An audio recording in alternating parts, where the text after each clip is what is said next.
First time యువ TV team క్షేత్రస్థాయి పరిశీలనకు వెళ్ళారు. జనాలు ఏమనుకుంటున్నారు అని తెలుసుకోవడంతో పాటు జనాలు ఏమనుకుంటున్నారు, ప్రభుత్వం ఏం చేస్తుంది, జనాల ఆలోచనలకు ప్రభుత్వం చేసే పాలనా విధానానికి మ్యాచ్ అవుతుందా లేదా, ఇటువంటి విషయాలు చాలా తెలుసుకోవడంతో పాటు జనాలు మరింతగా ఏం ఆలోచిస్తున్నారు, ఏం కోరుకుంటున్నారు, ఇవన్నీ కనుక తెలుసుకుంటే యువ టీవీ కూడా మరింత బాధ్యతగా తన కార్యక్రమాలను ముందుకు తీసుకెళ్లడం కోసం ఉపయోగపడుతుంది అని ప్రధాన ఉద్దేశం అనుకోండి. సో కెమెరాల ముందు కనిపించే టీం కాకుండా కెమెరాలు లేకుండా చేసినటువంటి సర్వే ఇది. ఇదేమి ఒకరికి ఫేవర్గానో లేకుంటే మరొక విధంగానో చేసిన సర్వే ఖచ్చితంగా కాదు. కొందరు ఉద్యోగం, నేను పాఠాలు చెప్పినప్పుడు నాతో అంటే చదువుకున్న స్టూడెంట్స్ దగ్గర నుండి కొందరు ఉద్యోగాలు చేసే వాళ్ళు కూడా కొన్ని రోజులు లీవ్ పెట్టి మరి 4 నెలల పాటు మా పరిధి మేరకు మా వనరుల మేరకు యువ టీవీ చేసేది 61 నియోజకవర్గాల్లో సర్వే చేసాం. అంటే మేమేమి జడ్జిమెంట్ ఇవ్వట్లేదు, ఖచ్చితంగా వీళ్ళు గెలిచేస్తారు, వీళ్ళు డిక్లేర్ చేసేయండి అని. మేము చెప్పాం కదా, ప్రజలను మరింతగా అర్థం చేసుకునే ఒక కార్యక్రమం అనుకోండి. చాలా దగ్గరగా ప్రతి నియోజకవర్గంలోనూ 550 మినిమం మందిని ఎక్కువనే కలిశారు. పెద్ద నియోజకవర్గాల్లో అయితే మరికొంత ఎక్కువ మందిని కూడా కలిశారు. అంటే పెనమలూరు లాంటి నియోజకవర్గంలో అయితే చాలా ఎక్కువ మందినే కలిసాం, పెద్ద నియోజకవర్గాల్లో అయితే. సో 61 నియోజకవర్గాల్లో చేసినటువంటి సర్వే. కొన్ని నియోజకవర్గాలు కావాలి అని కొంచెం టార్గెటెడ్గానే, అంటే ఈ నియోజకవర్గాలు తెలుసుకోవాలి చూద్దామని చెప్పి కొన్ని ఏరియాలు, ఇప్పుడు జగన్మోహన్ రెడ్డి గారి పార్టీ చాలా బలంగా ఉండి రాయలసీమలో ఏమీ ఎక్కువ చేయలేదు, బట్ షర్మిల ప్రభావం ఎంత ఉందో తెలుసుకోవాలి అనే ఉద్దేశంతో కడప వరకు మాత్రం చేసాం. ఉమ్మడి కడప జిల్లా అంతవరకు, అంటే కడప, రాజంపేట, ఎంపీ నియోజకవర్గాలు అంతవరకు. మిగిలిందంతా కూడా ఇటు ఉమ్మడి కృష్ణ, తూర్పు, పశ్చిమ, ఇక్కడ విశాఖ, శ్రీకాకుళం, విజయనగరం, ఈ నియోజకవర్గాల నుంచి చేసుకుంటూ వచ్చినటువంటి కంప్లీట్గా దాదాపు ర్యాండమ్గానే కలుసుకుంటూ వెళ్ళి మాట్లాడి ఆ ముసలి వాళ్ళను, స్ట్రీట్ అంటే రోడ్ సైడ్ వెండర్స్ దగ్గర నుంచి అందరినీ. సో ఫస్ట్ టైం 61 నియోజకవర్గాల్లో చేసాం. నేను మళ్ళీ చెబుతున్నా, ఇది ఎవరి కోసమో లేకుంటే ఎవరికి ఫేవర్ చేయాలని చేసింది ఖచ్చితంగా కాదు. ఈ సర్వే చేసిన వాళ్ళకైనా ప్రత్యక్షంగా రాజకీయాలతో ఏం సంబంధం కూడా లేదు. పైపెచ్చు మేము ఇది చాలా స్వచ్ఛందంగా చేసాం. అండ్ ఇంకొకటి కూడా ఏంటి అంటే, ఎక్కడే కూడా ఏమంటారు, ఎవరి ఆతిథ్యం స్వీకరించో లేకుంటే ఎవరి దగ్గరకు వెళ్ళో ఇటువంటి పనులు మేము చేయలేదు. ఆన్ రికార్డ్ చెబుతున్నాను. అంటే ఇది చాలా ఫెయిర్గా చేశామని చెప్పేకి. ఒక కడపలో చేసినప్పుడేమో ఒక మిత్రుడు 3 రోజులు ఏమంటారు ఫుడ్ వండడానికి మా టీంకి 3 రోజుల పాటు సహకారం అందిస్తే ఇంకెక్కడా ఏం లేదండి. విజయనగరంకి సంబంధించిన ఒక డాక్టర్ 1 రోజు సహకారం అందించారు. విశాఖపట్నంలో తెలిసిన ఒక మిత్రుడు వాళ్ళ విల్లాలో 1 రోజు మా టీం ఉంది అక్కడ. అంతేనండి, అంతే. విజయవాడ పెనమలూరు దగ్గర ఒక మిత్రుని రెస్టారెంట్ ఒక పూట తిన్నారు. అంటే ఇంత క్లియర్గా చెబుతూ ఉన్నాను, ఆన్ రికార్డ్. అండ్ ఇంకొకటి కూడా మీరు నోట్ చేసుకోవాలి, నేను కొన్ని దగ్గరలో పోయినప్పుడైనా, మా టీం సర్వే చేసినప్పుడైనా, కొందరిని కలిసినప్పుడైనా, ఏ పార్టీ ఆ పార్టీ నాయకుల్ని, కార్యకర్తల్ని, కొందరిని అంటే చెబుతున్నా క్లియర్గా. పొరపాటును కూడా మీరు ఎక్కడ ఉంటున్నారు, మేమేమన్నా కానీ ఆశ్రయం కల్పించాలో మాట వరుస కూడా అడిగిన వాళ్ళు కూడా లేరు. డోంట్ వరీ, మాట వరుస కూడా అడిగిన వాళ్ళు కూడా లేరు. కంప్లీట్గా యువ టీవీ మాత్రమే చేసినటువంటి క్షేత్రస్థాయి పరిశీలన.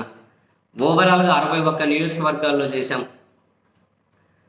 విజయనగరం అంటే పార్లమెంట్ వారీగా మొదలు పెడితే విజయనగరంలో ఎచ్చర్ల వైఎస్ఆర్ కాంగ్రెస్ పార్టీ నుంచి పోటీ చేస్తున్న కిరణ్ కుమార్కి టీడీపీ నుంచి పోటీ చేస్తున్నటువంటి అభ్యర్థి మీద కంప్లీట్ ఎడ్జ్ అయితే కనిపించింది. ఎచ్చర్ల రాజాం వైసీపీ నుంచి పోటీ చేసినటువంటి రాజేష్కి కోండ్రు మురళీమోహన్ మాజీ మినిస్టర్ కదా, తన మీద అయితే కంప్లీట్గా ఎడ్జ్ కనిపించింది వైసీపీకి. బొబ్బిలి టీడీపీ నుంచి పోటీ చేస్తున్నటువంటి రంగారావుకి అయితే ఎడ్జ్ కనిపించింది, అంటే క్లియర్ కట్ ఎడ్జ్ కనిపించిందండి. చీపురుపల్లి బోత్స సత్యనారాయణ గారి ముందు కళా వెంకట్రావు గారు నిలబడే పరిస్థితి కూడా కనిపించలేదు.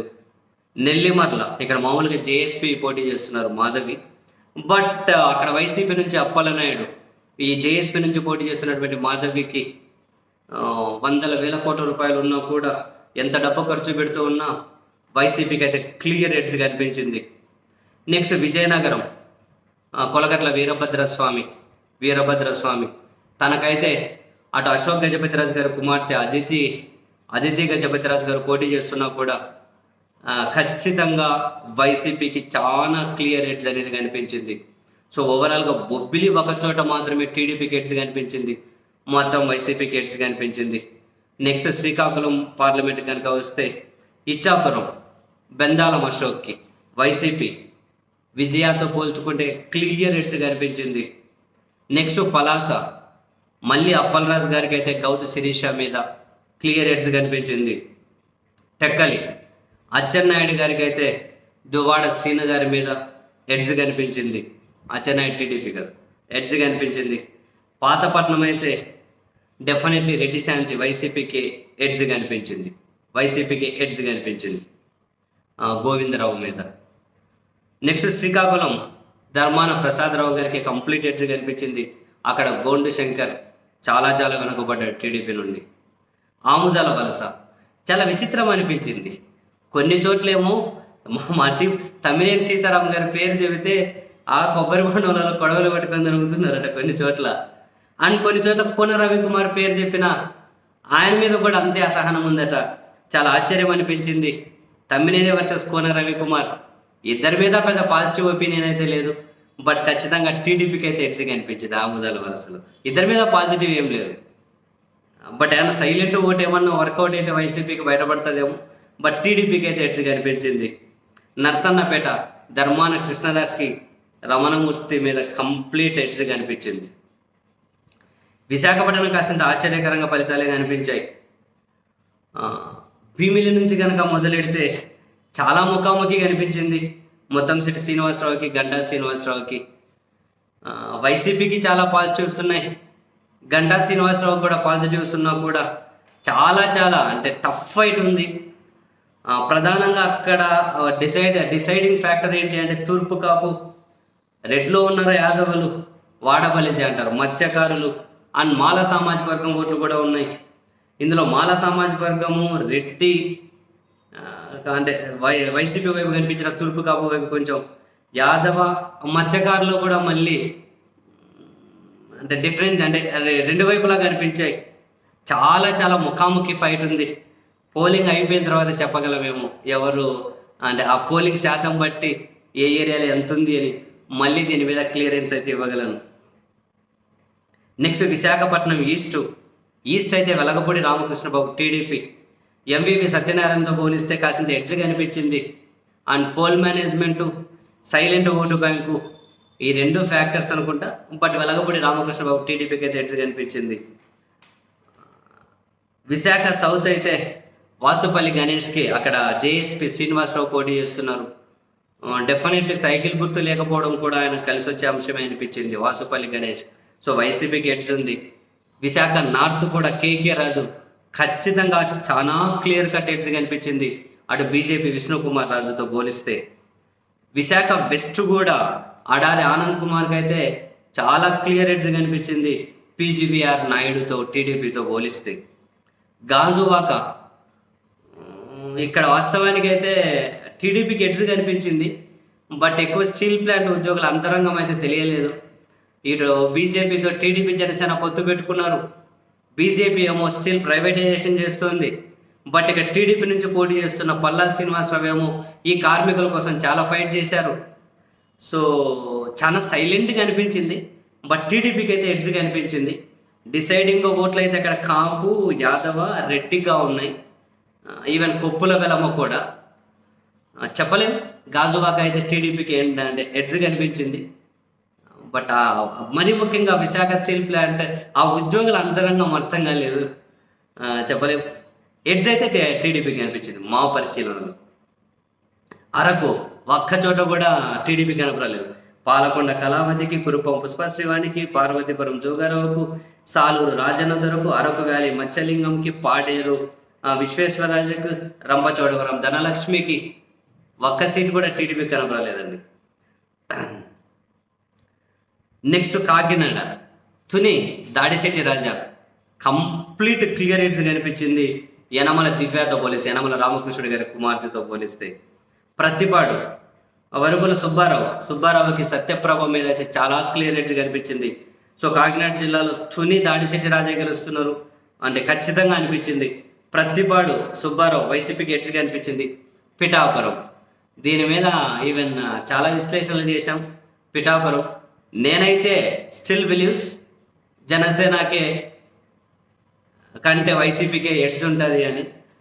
అండ్ మా వాళ్ళు కూడా పిఠాపురం వంగగీత గారే గెలుస్తారు అని చెప్పారు.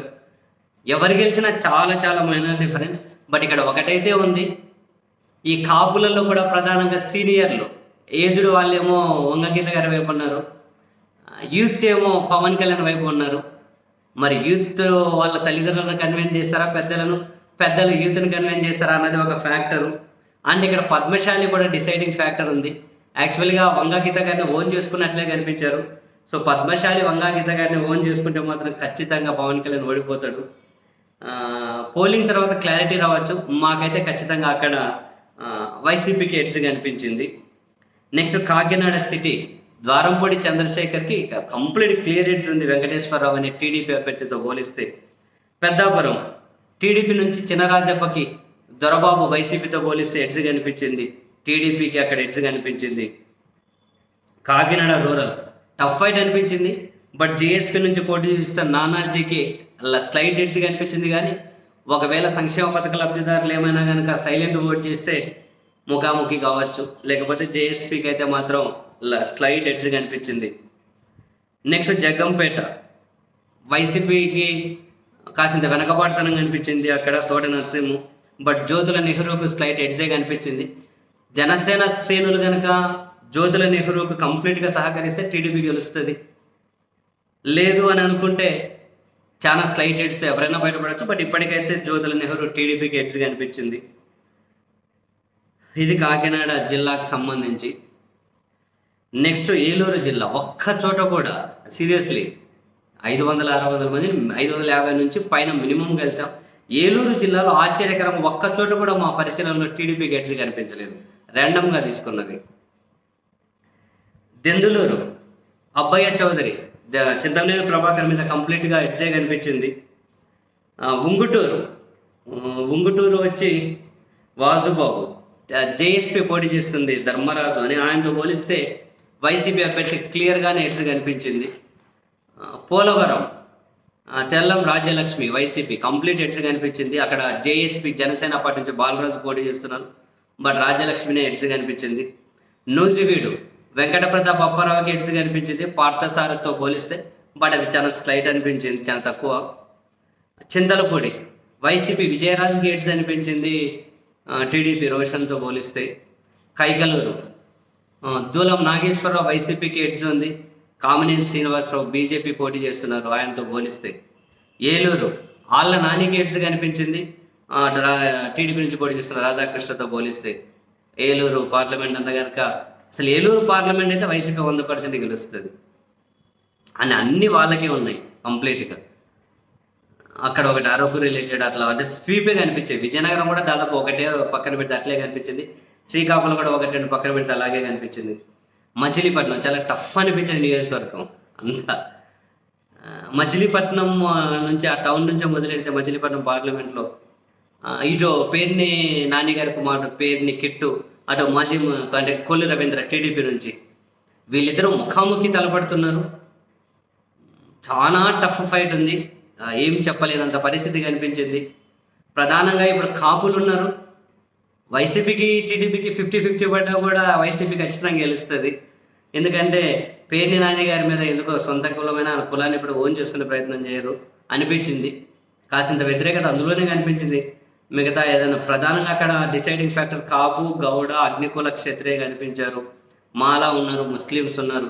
ఇందులో మాలా ముస్లిం అంటే మచిలీపట్నం గ్రామీణం మొత్తం అంటే వైసీపీకి బాగా పట్టు కనిపించింది. టౌన్ అంతవరకు కొందరు బయటపడలేదు, కానీ మాట్లాడిన వాళ్ళంతవరకు వాళ్ళ అభిప్రాయాలు చెప్పినంత వరకు కూడా ఫుల్ టఫ్ ఫైట్ ఉంది. డిసైడింగ్ ఫ్యాక్టర్ ప్రధానంగా కాపు, గౌడ చూడాలి. అండ్ పోలింగ్ అయిపోయిన తర్వాత పోలింగ్ శాతాన్ని బట్టి చెప్పొచ్చు వాట్ అనే సంగతి. గన్నవరం టీడీపీకి ఎడ్జ్ కనిపించింది. బట్ వంశీ పోల్ మేనేజ్మెంట్ బాగా చేస్తారనే మాటలు కూడా వినిపించాయి. ఏమన్నాను అంటే పోల్ మేనేజ్మెంటు ఇంకా వైసీపీకి సైలెంట్ ఓటు, గన్నవరంలో వంశీ పోల్ అంటే తన కొన్నటువంటి ఎక్స్పీరియన్స్ అన్ని యూటిలైజ్ చేసుకుని ఏమైనా బయటపడతారేమో చెప్పలేం. ప్రధానంగా అక్కడ ఎస్సీ ఎస్టీలతో పాటు కాపు, కమ్మ, యాదవ్ కూడా డిసైడింగ్ ఫ్యాక్టరే. గన్నవరం చూడాలి, బట్ టీడీపీకి ఎడ్జ్ అయితే కనిపించింది అక్కడైతే. పెడన వైసీపీ ఏకతాటిపై పనిచేస్తే ఓకే, లేకపోతే టీడీపీకే స్లైట్ ఎడ్జ్ ఉంది. పెడన కూడా కాగిత కృష్ణప్రసాద్కి ఉప్పాల రాముతో పోలిస్తే మరి చూడాలి. ప్రధానంగా కాపు, గౌడ, మాల, అగ్నికుల, క్షత్రియ, దేవాంగ కూడా డిసైడింగ్ ఫ్యాక్టరే పెడన. పామర్ను వైసీపీకి కైలా నీల్కి వర్లరామయ్య గారి కొడుకు వర్ల కుమార్ రాజుతో పోలిస్తే కంప్లీట్ ఎడ్జ్ కనిపించింది. అవనిగడ్డ సింహాద్రి రమేష్కి ఎడ్జ్ కనిపించింది మండలి బుద్ధప్రసాద్తో పోలిస్తే. పెనమలూరు చాలా టఫెస్ట్ అనిపించింది, దాంట్లో అదొకటి.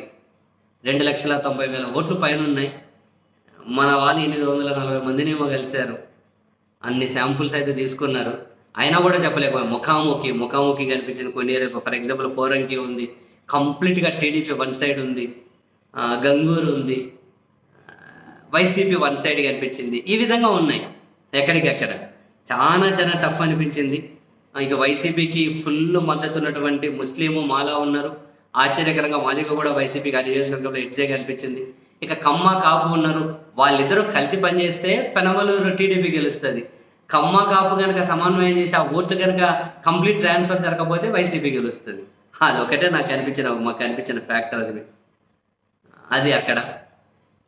నెక్స్ట్ కడప పార్లమెంట్కి వస్తే బద్వేలు దాసరి సుధా, కడప అంజాద్ బాషా, కమలాపురం రవీంద్రనాథ్ రెడ్డి, పులివెందలింగ జగన్ మెజార్టీ చూసుకోవాలి. జమ్మలమడుగు అది ఇప్పుడు చెప్పినటువంటి బద్వేలు, కడప, కమలాపురం, పులివెందుల డ్యామ్ షూర్. జమ్మలమడుగు కూడా వైసీపీకి ఎడ్జ్ ఉంది. బట్ అక్కడ సుధీర్ కుమార్ రెడ్డి, అటు సైడు ఆదినారాయణ రెడ్డి బీజేపీ నుంచి. బీజేపీ సింబల్ మైనస్సే ఆదినారాయణ రెడ్డికి. అండ్ ఇటు సుధీర్ కుమార్ రెడ్డి ఉన్నారు కదా, తన మీద వ్యక్తిగతంగా వైసీపీలో కూడా కాసింత అసంతృప్తిగా అనిపించింది. బట్ జగన్మోహన్ రెడ్డి గారిని చూసి ఓటేస్తామని చెప్పి మెజారిటీ చెప్పేశారు కాబట్టి జమ్మలమడుగు గెలిచేస్తారు. మైదుకూరు ఇది కూడా అభ్యర్థులు ఇద్దరి మీద కాసింతగా అటు ఇటు నెగిటివ్గా అనిపించింది. వైసీపీ రఘురామిరెడ్డి, పుట్టా సుధాకర్ యాదవ్ ఇద్దరి మీద. బట్ పోల్ మేనేజ్మెంట్, జగన్మోహన్ గారి మీద ఉన్న అభిమానం ప్లస్ ఏమంటారు సంక్షేమ పథకాలు, మైదుకూరులో కనుక కాసింత స్లైట్ ఎడ్జే ఉంది వైసీపీకి కూడా. చాలా స్లైట్ ఎడ్జ్ కనిపించింది, చూడాలి ఏమవుతుందో. అండ్ ప్రొద్దుటూరు ఇది ఒక ఇంట్రెస్టింగ్ అనిపించింది. అక్కడ రాజమల్లి శివప్రసాద్ రెడ్డి గారు అయితే అభివృద్ధి చేశారు. బట్ అటు వరదరాజుల రెడ్డి సీనియర్ నాయకులు టీడీపీ నుంచి 5 సార్లు ఎమ్మెల్యే రాజమల్లి శివప్రసాద్ రెడ్డి డెవలప్మెంట్ చేశారు. కానీ ఆయన డెవలప్మెంట్ ప్రచారం చేసుకోలేకపోయారు. ఇటు టీడీపీ క్యాంప్ ఆయన మీద తీవ్రమైన నెగిటివ్ ప్రచారం చేసింది. జనాల్లోకి నెగిటివ్ ప్రచారం చాలా ఎక్కువ వెళ్ళింది. నేను రాజమౌళి గారితో మాట్లాడినప్పుడు కూడా వెళ్ళి ఏంటి అంటే తెలుసుకునే ప్రయత్నం చేసినప్పుడు తాను అన్నారు, అంగీకరించారు. నెగిటివ్ ప్రచారం ఎక్కువే అయింది, బట్ ఓవర్కమ్ చేసుకున్నామండి అని చెప్పి అయితే అనిపించాం, అంగీకరించారు. ఎక్కువ నెగిటివ్ ప్రచారం అయిపోయింది, చాలా టఫ్ అనిపించింది. ప్రొద్దుటూరు అయితే డిసైడింగ్ ఫ్యాక్టర్ అయితే డెఫినెట్లీ ప్రధానంగా సరే ముస్లిం, రెడ్డి, మాల వైసీపీ వైపు కనిపించిన వైశ్య, పద్మశాలి డిసైడింగ్ ఫ్యాక్టర్ కనిపించింది. బట్ మా టీంకి అయితే ప్రొద్దుటూరు వైసీపీ గెలుస్తుంది, చాలా స్లైట్ ఎడ్జ్ కనిపించింది అని చెప్పి అనిపిస్తుంది.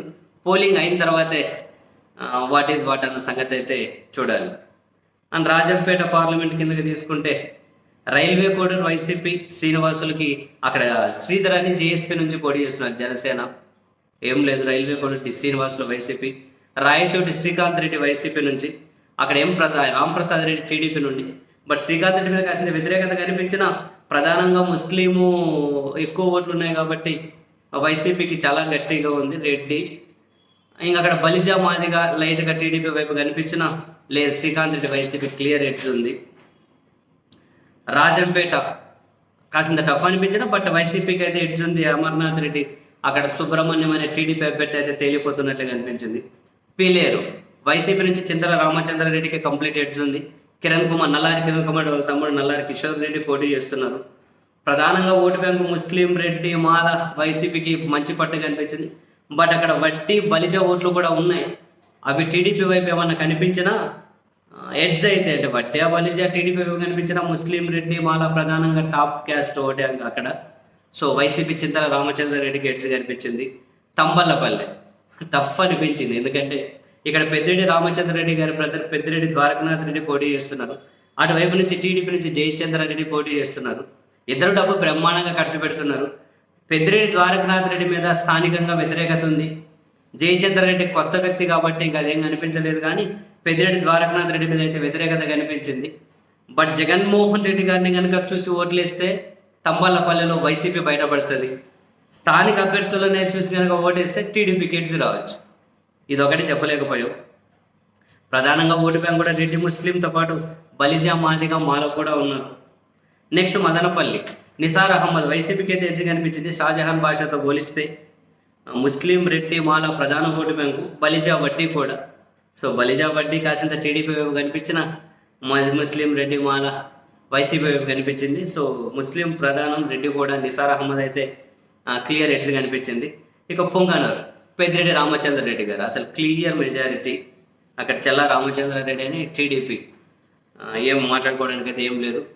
ఓవరాల్గా వైఎస్ఆర్ కాంగ్రెస్ పార్టీ సంబంధించి అంటే 48 అంటే ఓవరాల్గా యువ టీవీ చేసిన నియోజకవర్గాలు 61 క్షేత్రస్థాయి పరిశీలన.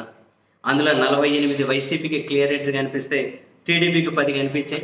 3 దగ్గరలో అయితే టఫ్ ఫైట్ కనిపించింది. 3 చోట్ల మాత్రమే టఫ్ ఫైట్ కనిపించింది. మేము చేసింది 61. మా పరిధి మేరకే అంత చేసాం. సో మేము చేసినటువంటి ఫస్ట్ సర్వే క్షేత్రస్థాయి పరిశీలన ఫలితాలు వచ్చిన తర్వాత మేము ఎంతవరకు సక్సెస్ అయ్యామనేది చెప్తాం. సో ఏమైనా లోపాలు ఉంటే నెక్స్ట్ వచ్చేసరికి సరి చేసుకొని ముందుకు వెళ్తాం. మీరు కూడా సంపూర్ణ సహకారం అందించండి. Thank you.